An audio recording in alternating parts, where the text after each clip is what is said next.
Hey guys, कैसे हैं आप सभी। आई होप सभी फिट एंड फाइन होंगे। मेरा नाम है लोकेश भारद्वाज और आप देख रहे हैं Lokesh fitness and lifestyle. You're a superhero, superhero. आज हम ऐसे टॉपिक पे बात करने वाले हैं जिस पे शायद ही कोई बात करता होगा। आज हम रेपुटेशंस के ऊपर बात करने वाले हैं। जब आप जिम में एक्सरसाइज करते हो एंड कोई भी एक्सरसाइज करते हो, सपोज आप डंबल कर्ल्स लगा रहे हो, सपोज हम लोग डंबल कर्ल्स लगाते हैं, तो उसमें क्या होता है कि हम लोग सेट्स लगाते हैं। सपोज डंबल कर्ल के हमने 4 सेट लगाए, पहले 5 का डंबल लगाया, फिर 10 का लगाया, फिर 12 का लगाया, फिर 15 का लगाया, ऐसे करके 4 सेट लगाए। तो उसमें हम लोग रेपुटेशंस रखते हैं कि पहले हमने फर्स्ट हमारा सेट है उसके अंदर 10 लगाए, सेकेंड सेट में हमने 2 कम करके 8 लगाए, थर्ड सेट में हमने 6 लगाए, फिर फोर्थ सेट में हमने 4 लगाए। हमारे जिम के गुरुजी होते हैं, हमारे इंडिया में गुरुजी बोलते हैं जिम वालों को। तो गुरुजी बताते हैं कि आप हैवी लगाइए और भले आपसे एक ही लगे, 2 लगे, लेकिन हैवी लगाइए, इससे आपकी मसल ग्रोथ होगी। माना कि साइंटिफिक रीज़न है कि हैवी लगाने से मसल ग्रोथ होती है, लेकिन वो किस तरह से लगाने से होती है वो कोई नहीं बताता। हैवी लगाओ लेकिन उसमें आप रैप्स ज़्यादा रखो। इस चीज़ को 2 चीज़ों में डिवाइड करूँगा। एक तो होता है रैप्स कम लगाना और एक रैप्स ज़्यादा लगाना। कुछ लोगों का क्वेश्चन होता है कि कितने रैप्स लगाएं, और 6 लगाएं या 20 लगाएं। कुछ लोग बोलते हैं कि बल्किंग करनी है तो 6 लगाइए और कटिंग करनी है तो 20 लगाइए। ये सारी चीज़ें बिल्कुल कभी मैटर नहीं करती है कि आप 20 लगा रहे हो तो आपकी कटिंग आ जाएगी, 6 लगा रहे हो तो आपकी बल्किंग हो जाएगी। ये कभी मैटर नहीं करती है। मैटर ये करता है कि आप किस तरह से लगा रहे हैं, कितना वेट आप उठा रहे हैं और कितना आपके मसल के ऊपर टेंशन आ रहा है।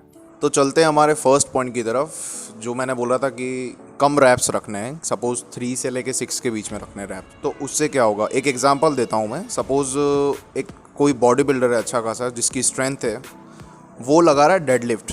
अब वेट है 150 किलो, 150 से 200 किलो जो उसका मैक्स वेट है। तो अब उसने क्या किया कि उस 150 से 200 किलो के अंदर उसने खींचे 1 से 2 रैप, मैक्सिमम 3 रैप, उससे ज़्यादा उससे लग ही नहीं रहे हैं। अब इससे क्या होगा, 2 से 3 या 4 रैप्स खींचने से उससे क्या होगा, उससे सिर्फ आपकी स्ट्रेंथ बिल्ड होगी, ना कि आपकी मसल ग्रोथ होगी। उससे सिर्फ और सिर्फ स्ट्रेंथ बिल्ड होगी। अगर आपको स्ट्रेंथ अच्छी करनी है, आपको बड़ा वेट लिफ्टर बनना है, तो आपके लिए वो चीज़ें सही है। आपको अगर मसल ग्रोथ करनी है, आप बॉडी बिल्डर हो, आपको बॉडी बिल्डिंग करनी है, आपको मसल ब्रेक डाउन करके वापस से उसको रिपेयर करवाना है, तो उसके लिए आपको रैप्स ज़्यादा करने पड़ेंगे। वेट को हम मैटर नहीं करेंगे। बॉडी बिल्डर होता है वो कभी वेट मैटर नहीं करता उसके लिए कि हमने आज 40 किलो ही उठाना है डंबल, हमने आज 150 किलो या 300 किलो उठाना है। हमें थोड़ा वेट लिफ्टर थोड़ा बनना है, हैवी वेट लिफ्टर नहीं बनना है। हमें बनना है बॉडी बिल्डर। आपको चाहिए अच्छी खासी फिजिक, अच्छी खासा शेप, तो आपको रैप्स ज़्यादा करने पड़ेंगे। का जो वेट है वो थोड़ा उसको उठाओ, लेकिन रैप्स को उतना ही रखो, वेट बढ़ाओ। ऐसा नहीं कि वेट आपको बिल्कुल नहीं लगाना है। आपको जब तक आप हैवी नहीं लगाओगे, आपकी लिमिट क्रॉस नहीं करोगे, तब तक आपका मसल ग्रोथ होगा ही नहीं। मैं नहीं बोल रहा हूँ कि आप वेट कम लगाओ, वेट लगाओ, लेकिन रैप्स को वहीं रहने दो। आपकी फॉर्म एंड टेक्निक सही करो। आपके फॉर्म एंड टेक्निक भी बहुत मैटर करते हैं। आपका अगर थोड़ा भी हाथ इधर उधर हिल जाएगा या फॉर्म एंड टेक्निक बिगड़ जाएगी, तो वो प्रॉपर जिस मसल पे आना है वेट को, वो उस मसल पे कभी काम नहीं करेगा, वो किसी और ही मसल पे फिर आना चालू हो जाएगा। तो हम चलते हैं अभी हमारे सेकंड पॉइंट की तरफ, जहाँ था कि 10 से 15 के बीच में रैप्स रखना है। और इसमें क्या रहेगा कि आपका वेट है वो हमें ज़्यादा नहीं रखना है। सपोज हम एक एग्जांपल लेते हैं, किसी बंदे को हो गए 2 से 3 महीने जिम करते हुए, उसने स्टार्ट किया है, 2-3 महीने हो गए। अब वो क्या करेगा, उसको स्टार्टिंग में बताया गया है कि तुझे बाइसेप कर्ल्स के अंदर 4 सेट रखने हैं एंड उसके रेपुटेशंस हैं वो 20, 15, 12 एंड 10। एग्जाम्पल के तौर पे इतना बता रहा हूँ। तो इतने रेपुटेशंस रखने हैं। अब वो बिगनर क्या करेगा कि वो वेट को इतना, क्योंकि उससे वेट इतना उठने वाला भी नहीं है, इतना हैवी जा भी नहीं पाएगा वो, तो जिसकी जितनी उसकी लिमिट है वो उसकी लिमिट को थोड़ा क्रॉस करने का ट्राई करेगा एंड वो मेन रेपुटेशंस पे ज़्यादा फोकस करेगा, क्योंकि अभी वैसे भी उससे वेट उठेगा नहीं ज़्यादा, तो उसके रेपुटेशंस वो पूरे करेगा। तो इससे क्या होगा, इससे उसको अपनी बॉडी के अंदर चेंजेस फील होंगे। वो फील क्यों हो रहा है, क्योंकि वो रेपुटेशंस पूरे कर रहा है। वो वेट के ऊपर ज़्यादा फोकस ना करके उसे बॉडी अपनी ग्रोथ करनी है, उसे स्ट्रेंथ बिल्ड नहीं करनी है। अभी उसको बॉडी ग्रो करने के लिए वो वेट के ऊपर फोकस ना करके रेपुटेशंस पे फोकस करेगा एंड अपने रेपुटेशंस पूरे करेगा। तो अब हमारे पहले और दूसरे एग्जाम्पल को हम कंपेयर करते हैं कि पहले एग्जाम्पल में क्या था, वेट ज़्यादा था, रैप्स कम थे और वो बॉडी बिल्डर था, उसकी बॉडी की सिर्फ स्ट्रेंथ बिल्ड हो रही थी, उसकी बॉडी में मसल ग्रो नहीं हो रहा था। अब सेकेंड एग्जाम्पल में क्या था कि वेट इतना मैटर नहीं कर रहा था, वो पुश करने का ट्राई कर रहा था लेकिन वेट उसके लिए ना वो उतना उठा पा रहा था, ना उसके लिए स्टार्टिंग में वेट इतना मैटर करता है।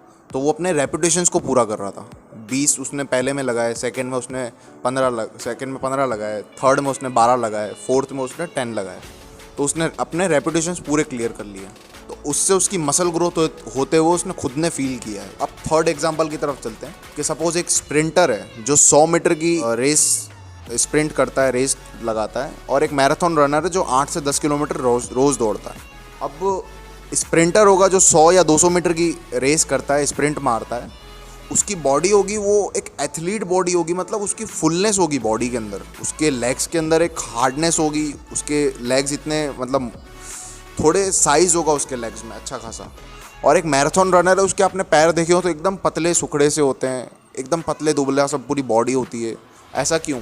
एक पूरी बॉडी की एनर्जी एक साथ लगाने में और पूरी बॉडी को निचोड़ देने में, दोनों में फ़र्क है। हमारी बॉडी की जब हम स्प्रिंट लगाते हैं तो हम हमारी बॉडी का कुछ परसेंट है वो यूज़ करते हैं और उसमें हमारा मसल ब्रेकडाउन हो जाता है एंड देन और जो बाकी की जितना हमारी एनर्जी बची है उससे हमारी बॉडी उसको रिकवर करके नई मसल बनाती है। और मैराथन रनर क्या करता है, अपनी पूरी बॉडी की एनर्जी पूरी निकाल देता है, जिससे उसकी मसल को रिपेयर करने के लिए भी उसके पास एनर्जी नहीं होती है। एक एग्जांपल के तौर पे मैं आपको ये चार्ट दिखा देता हूँ। एक एग्जांपल के तौर पे मैं इसमें दिखा देता हूँ आपको कि सपोज 3 रैप्स लगाने वाला वो हो गया हैवी लिफ्टर, उससे उसकी जो ये बार दिख रहा है आपको, ये चढ़ता हुआ, इसमें ये इसकी मसल ग्रोथ दिखा रहा हूँ मैं। तो ये मसल ग्रोथ यहाँ पे नहीं हो रही है 3 रैप्स लगाने से। अब जहाँ वो 12 रैप्स लगाएगा वो बॉडी बिल्डर हो जाएगा और उसको मैंने स्लैश करके स्प्रिंटर लिखा है, तो वहाँ पे उनकी मसल ग्रोथ होना चालू हो जाएगी। ये उसकी पीक पॉइंट पे पहुँचेगी फिर उसकी muscle. And then marathon runner जो कि 20 से 30 रेपुटेशंस लगाते हैं, वो लोग क्या करते हैं, उनकी भी मसल ग्रोथ नहीं होती है, उनकी उल्टा कम होना चालू हो जाती है, मसल बॉडी खाने लग जाती है। मैराथन रनर जो 10-15 किलोमीटर दौड़ते हैं, बॉडी रिकवरी के लिए एनर्जी नहीं है उनकी बॉडी के अंदर, तो उनकी भी मसल ग्रोथ कभी नहीं होती। तो मसल ग्रोथ किन की होगी? जो ज़्यादा वेट को मैटर ना करते हुए, ज़्यादा मतलब ज़्यादा रैप्स को मैटर ना करते हुए, जो बीच में रहते हैं, जो 12 से 15 के बीच रैप्स लगाते हैं एंड देन उनके लिए वेट मैटर नहीं करता है, उनकी मसल ग्रोथ होगी। बात ये आती है कि लगाएं कितने, तो मैं आपको सजेस्ट करूंगा कि आप फर्स्ट स्टार्टिंग में सेट रखिए 20 का, जिससे आपकी वार्म अप हो जाएगी एंड देन 15 से लेके 10 के बीच में सारे सेट्स एंड जितनी भी एक्सरसाइज है उसके सारे सेट्स 15 से लेके 10 या 8 के बीच में रखिए, उससे कम मत जाना और 15 से ज़्यादा मत रखना। होप सो अब आपको पूरा क्लियर हो गया होगा कि मैं कहना क्या चाह रहा था एंड आपको अब कितने रैप्स लगाने हैं, कितना वेट उठाना है, आपके गोल्स क्या हैं, वेट लिफ्टर बनना है या आपको बॉडी बिल्डर बनना है, उस हिसाब से आप अपने रैप्स चूज़ कर लीजिए। जो भी था मैंने इस वीडियो में पूरा क्लियर कर दिया है।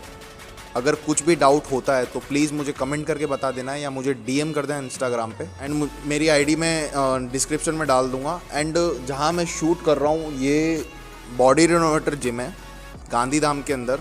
मैं इसका address and mobile number description में डाल दूँगा, प्लीज़ आके एक बार विज़िट करिए, बहुत ही अच्छा जिम है। यहीं पे वीडियो को एंड करते हैं। Thank you.